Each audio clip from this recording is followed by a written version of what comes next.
खुशबू। हाँ बोलिए। अरे आपका शूट शुरू हो रहा है। जी जी जी, बस 2 मिनट में शूट शुरू करते हैं। अभी अभी आपने स्क्रीन पर जो देखा वो महज एक ड्रामेटिक रिप्रेजेंटेशन था, लेकिन ये कईयों की जिंदगी का सच है। पूर्वी उत्तर प्रदेश के सुल्तानपुर जिले के रहने वाले किसान सूर्य प्रताप सिंह अपने आसपास के माहौल से बेखबर फोन में आंखें गड़ाए बैठे थे। पूछने पर बताते हैं ऑनलाइन गेम खेल रहे हैं। सालों से हमारी यही दिनचर्या है। मैं कुछ भी कर रहा हूँ, मुझे खेलना ही है। खेलने के लिए मुझे रोजाना 2 से 3 हजार रुपए की जरूरत होती है। जानता हूँ कि नहीं जीतूंगा, लेकिन छोड़ नहीं सकता। लेकिन इसे छोड़ नहीं सकता। ये बात जब वो कहते हैं तो ये बात समझ आती है कि ये सिर्फ एक आदत नहीं, एक लत बन चुकी है। ये गेम खेलना किसी की कोई मजबूरी नहीं है, और इस लत का असर पड़ता है इनकी जेब, परिवार के हालात, इनकी और परिवार की मेंटल हेल्थ पर। ये लत न सिर्फ लोगों को खा रही है बल्कि टेरर फंडिंग का भी जरिया बन रही है। कैसे, ये समझेंगे इंडिया टुडे मैगजीन में छपी प्रदीप सागर और अवनीश मिश्र की खास रिपोर्ट के जरिए।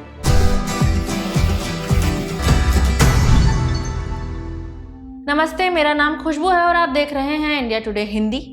विंजो गेम्स और the interactive entertainment and innovation council की एक रिपोर्ट के अनुसार भारत का गेमिंग बाजार 2024 में 31,500 करोड़ रुपए तक था। 2019 तक इसके 78,000 करोड़ रुपए तक पहुंच जाने का अनुमान है। स्टैटिस्टा मार्केट इनसाइट्स का अनुमान है कि भारत का ऑनलाइन स्पोर्ट्स सट्टा बाजार 2025 में अकेला ही 18,700 करोड़ रुपए का होगा।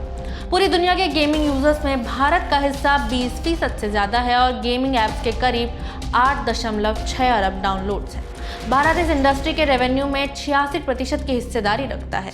ये ऑनलाइन प्लेटफॉर्म महज गेम नहीं बल्कि अपने आप में समूचा इकोनॉमिक इकोसिस्टम है, जहां हर दिन लाखों लोग दांव लगाते हैं। जैसे digital ludo, fantasy cricket, dream 11, माई 11 सर्कल। इनमें असली खिलाड़ियों की वर्चुअल टीम होती है और यूजर्स वास्तविक मैच में प्रदर्शन के आधार पर पैसे या पॉइंट अर्न करते हैं। रियल मनी गेम यानी RMG में उछालने न केवल इस लत को चौतरफा बढ़ावा दिया है बल्कि कई यूजर्स को कर्ज के जाल में भी धकेल दिया है। अब जाकर सरकार ने इस पर गंभीरता से ध्यान देना शुरू किया है। जो कानून है वो बहुत ब्रिटिशर्स के टाइम का चलता आ रहा है। 1867 का कानून है जो उसको लेके अभी तक चलता आ रहा है। छोटी सी बात है, जिस तरह से ऑनलाइन गेमिंग और ऑनलाइन बेटिंग जिसको हम लोग कहते हैं, ये 2 अलग अलग चीज़ें हैं। इसको गेम ऑफ चांस और गेम ऑफ स्किल्स, इन 2 कैटेगरी के अंदर डिवाइड किया गया है। But there is an ambiguity, उसका जो बीच की जो लाइन है वो क्लियर नहीं है। उसी का फ़ायदा उठा के लोग उसको मिसयूज़ करते हैं, उसका फ़ायदा। तो गवर्नमेंट ने एक डिसीजन लिया है कि क्यों ना इसको एक स्ट्रिक्ट रूल बनाया जाए, एक रेगुलेशन लेके आया जाए, जैसे जिसके अंदर मिनिस्टर ऑफ होम अफेयर्स जो आंतरिक सुरक्षा के मामले में काम करते हैं, उन्होंने I4C जो हमारी जो साइबर कोऑर्डिनेटिंग जो एजेंसी है उसको टास्क दिया है कि क्यों ना हम इस पर एक स्ट्रॉन्ग फ्रेमवर्क बनाया जाए लीगल। तो उसको स्टडी हो रहा है कि किस तरह से एक लीगल फ्रेमवर्क बनाया जाए उसको कंट्रोल करने के लिए। जो एम्बिग्यूटी है जिसका फ़ायदा उठा के लोग एजेंसीज और जो कंपनियां जिसका फ़ायदा उठा के जिस तरह की प्रमोशन कर रही हैं उसको टाइट किया जाए कि उसके अंदर सबको एक उसके अंदर लेके आने की बात चल रही है कि किस तरह से उनके भाई अब you can not shy away from the responsibility कि आपके स्पेशली जैसे आप देखते होंगे कई सारी सेलिब्रिटीज़ हैं, कई सारे क्रिकेटर्स हैं, सेलिब्रिटीज़ हैं, वो काफ़ी उसको प्रमोट करते हैं इस तरह की चीज़ों। तो जो नया जो लॉ है, जो नया कानून आएगा तो उसमें गवर्नमेंट इस पर विचार करेगी क्यों ना इन सेलिब्रिटीज़ को जो अपने उससे प्रभावित करते लोगों को, जो उनको इन्फ्लुएंस करते हैं, तो क्यों ना उनके ऊपर भी रिस्पॉन्सिबिलिटी डाली जाए कि कल को अगर उनके साथ अगर जो खेल रहा है जो उसकी इस तरह की लत पड़ती है तो वो आपकी भ्रमिक बातों में आके कि कहीं वो एक तरह के उसमें उसके अंदर चंगुल में ना फंस जाए। तो ये उनकी भी एक मॉरल, नॉट ओनली मॉरल, अब उनको लीगल उसके अंदर भी लाने की बात चल रही है कि क्यों ना उसके अंदर लीगल उसके अंदर लेके आया जाए उनको फ्रेमवर्क के अंदर।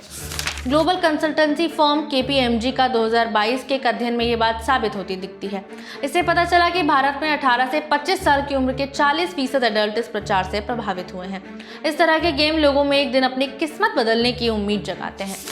कई उपयोगकर्ता शुरू में रियल मनी गेम के प्लेटफॉर्मों से जुड़ते हैं, लेकिन धीरे धीरे वे जुए से कमाने की भ्रांत धारणा में फंस जाते हैं या उम्मीद करते हैं कि हार के बाद जीत जाएंगे। लत के शिकार लोग अक्सर किसी और को जीतता देखते हैं तो उन पर उनकी वित्तीय या मनोवैज्ञानिक ज़रूरतें हावी हो जाती हैं। उन्हें लगता है कि वे अपनी किस्मत बदल सकते हैं और बढ़ते नुकसान के बावजूद वे और ज़्यादा पैसा लगाते रहते हैं। इसने ज्यादा किस्म के प्रपंचिक खतरों की भी राह बना दी है, मनी लॉन्ड्रिंग, साइबर धोखाधड़ी और यहाँ तक कि टेरर फंडिंग भी। पार्लियामेंट्री स्टैंडिंग कमेटी की 2023 की रिपोर्ट में चेतावनी दी गई है कि कमजोर निगरानी के कारण गेमिंग पोर्टल आतंकवाद के लिए धन उगाहने के जरियों में बदल रहे हैं। NIA ने भी चरमपंथी समूहों तक पहुंचे धन का पता लगाया है। भारत की फाइनेंशियल इंटेलिजेंस यूनिट की 2022 की एक रिपोर्ट में कहा गया कि गेमिंग प्लेटफॉर्म के जरिए 2000 करोड़ रुपए इधर से उधर हुए, जिसमें से अधिकांश पर टैक्स नहीं लगाया गया और न ही उसका कोई पता लगाया जा सकता है। साल 2022 में ऐसे ही एक हाई प्रोफाइल मामले में ED ने E-Nuggets नाम के एक प्लेटफॉर्म से 17.82 करोड़ रुपए नगद और 22 करोड़ रुपए से ज्यादा के बिटकॉइन जब्त किए। इस प्लेटफॉर्म को कथित तौर पर चीनी नागरिक चला रहे थे।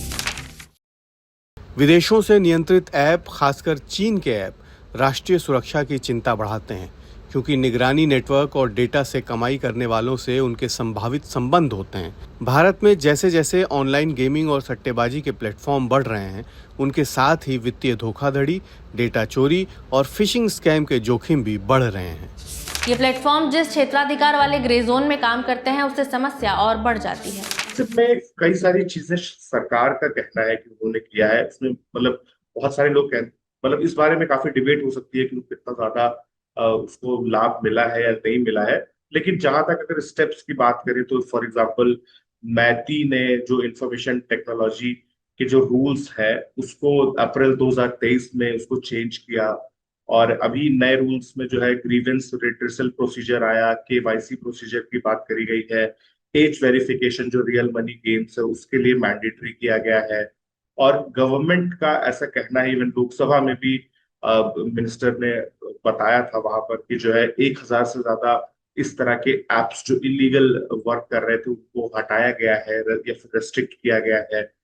इवन स्टेट लेवल पे कई सारे स्टेट्स ने अपने अपने लेवल पे, क्योंकि बेटिंग या गैम्बलिंग जो है वो स्टेट सब्जेक्ट है एज पर अवर कॉन्स्टिट्यूशन, तो उसकी वजह से बहुत सारे स्टेट्स ने अपने रूल्स बनाए हैं। इसीलिए आप देखिए बहुत सारे इस तरह के एप्स में लिखा होता है कि ये ऐप कहाँ पर काम करेगा, ये उस रीजन और उसके लॉज के अनुसार भी डिपेंड करता है। उसके अलावा अगर देखा जाए तो RMG प्लेटफॉर्म जो रियल मनी गेमिंग प्लेटफॉर्म है उसको prevention of money laundering act के अंतर्गत लाया जा रहा है। सरकार की बहुआयामी कार्रवाई कुछ हद तक अवैध गतिविधियों पर लगाम लगा सकती है, लेकिन सही मायने में सख्त कार्रवाई के लिए कानून होना जरूरी है। 15 मार्च को जारी डिजिटल इंडिया फाउंडेशन की रिपोर्ट में पाया गया कि सिर्फ 4 अवैध सट्टेबाजी प्लेटफॉर्म को 3 महीने में करीब 1.6 अरब बार देखा गया। साइप्रस मुख्यालय वाली दिग्गज स्पोर्ट्स बेटिंग कंपनी परिमैथ संचालित मिरर साइट्स को लोगों ने 26.6 करोड़ बार देखा। ये सब प्रतिबंधों को धता बताने के लिए लगातार डोमेन बदलने के कारण ही संभव हुआ। लड़ाई सिर्फ ऐसे ऐप्स को बंद कराने तक सीमित नहीं है, बल्कि लोगों की सोच बदलनी होगी। लोगों को आसानी से पैसा बनाने और सूझबूझ से कमाई करने में अंतर समझने योग्य बनाना होगा, वरना सूर्य प्रताप और उनके जैसे लाखों लोग इस लत का खामियाजा भुगतते रहेंगे।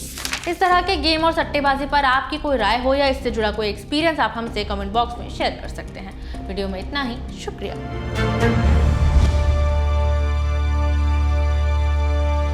इसी तरह की तसल्ली से भरी हुई एक्सक्लूसिव रिपोर्ट्स देखने के लिए सब्सक्राइब करें इंडिया टुडे हिंदी का YouTube चैनल और बेल आइकन जरूर प्रेस करें ताकि वीडियो अपलोड होते ही आपको खबर हो जाए।